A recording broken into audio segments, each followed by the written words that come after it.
Kalau kita bicara tentang karakter yang mengalami perkembangan paling ekstrim di MCU, jawabannya bukan Iron Man, bukan Thor, bahkan bukan Captain America. Jawabannya adalah Loki. Karakter yang dulu dikenal sebagai penipu, pengkhianat, dan comic relief ini justru berakhir sebagai sosok paling penting dalam struktur kosmik Marvel Cinematic Universe. Setelah series Loki season 1 dan season 2, Loki bukan lagi villain, bukan juga pahlawan konvensional. Ia menjadi sesuatu yang jauh lebih besar, penjaga multiverse itu sendiri. Awalnya, Loki versi series ini adalah Loki tahun 2012, versi yang kabur setelah peristiwa Avengers pertama. Ini penting karena Loki ini belum mengalami kematian Frigga, belum berdamai dengan Thor, dan belum berkorban di Infinity War.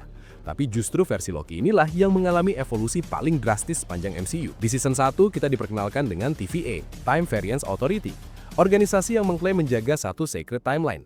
Disinilah Loki pertama kali menyadari satu hal yang menghancurkan egonya. Infinity Stones tidak ada artinya. Batu yang selama ini diperebutkan para dewa dan penjahat kosmik dipakai sebagai pemberat kertas. Sejak momen itu, Loki mulai mempertanyakan takdir, kehendak bebas, dan perannya dalam semesta. Namun puncaknya baru benar-benar terjadi di season 2. Di akhir season 2, Loki melakukan sesuatu yang tidak pernah dilakukan karakter MCU manapun sebelumnya. Ia mengorbankan segalanya. Ambisi, kebebasan, bahkan kebersamaannya dengan orang-orang yang akhirnya ia anggap sebagai teman demi menyelamatkan multiverse. Loki tidak sekedar mengendalikan waktu, ia menjadi bagian dari sistem waktu itu sendiri. Loki kini mampu menghentikan waktu, mengulang peristiwa, berjalan di luar alur timeline, memperbaiki cabang realitas yang runtuh, dan yang paling gila, Loki menopang seluruh cabang multiverse dengan kekuatannya sendiri. Ia duduk di singgasana di luar ruang dan waktu, memegang benang-benang realitas seperti Yggdrasil versi MCU. Secara status, Loki kini adalah temporal anchor hidup. Artinya, eksistensi multiverse MCU bergantung pada keberadaannya. Jika Loki meninggalkan singgasananya, atau jika ia mati, maka seluruh cabang timeline bisa runtuh. Ini bukan hiperbola, ini literal. Loki adalah fondasi stabilitas realitas. Dan ini membuat Loki hampir mustahil untuk dibunuh, karena Loki sekarang tidak terikat waktu, tidak menua, tidak bisa dihapus oleh reset timeline, tidak terpengaruh perubahan sejarah. Secara teknis, dia bukan hidup seperti makhluk biasa, dia eksis di luar sistem.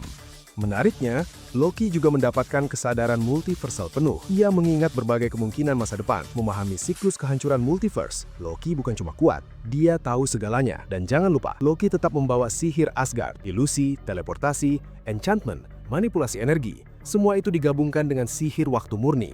Ini menjadikannya, secara realistis, penyihir terkuat di MCU saat ini, bahkan melampaui Doctor Strange dalam skala kosmik. Yang membuat cerita Loki begitu kuat bukan hanya kekuatannya, tapi harga yang harus ia bayar. Loki akhirnya mendapatkan apa yang selama ini ia cari, makna, tujuan, dan pengakuan. Tapi saat itu datang, dia harus melakukannya sendirian. Tidak ada sorak-sorai, tidak ada perayaan, tidak ada yang tahu pengorbanannya. Ini adalah kemenangan paling tragis di MCU. Sekarang pertanyaannya, apakah ini pernah terjadi di komik Marvel? Jawabannya ya dan tidak. Di komik Marvel, ada versi Loki yang dikenal sebagai God of Stories. Di versi ini, Loki melepaskan peran klasiknya sebagai villain dan mengambil kendali atas narasi realitas. Ia tidak lagi terikat pada takdir penjahat. Konsep ini sangat mirip dengan Loki MCU yang kini menjaga cerita multiverse agar tetap berjalan. Selain itu, mitologi Norse dan komik Marvel sering mengaitkan Loki dengan Yggdrasil, pohon kehidupan yang menopang 9 dunia. MCU dengan cerdas mengadaptasi konsep ini secara visual. Timeline bercabang membentuk Yggdrasil, dan Loki duduk sebagai penjaganya. Namun penting dicatat, tidak ada versi komik yang 100%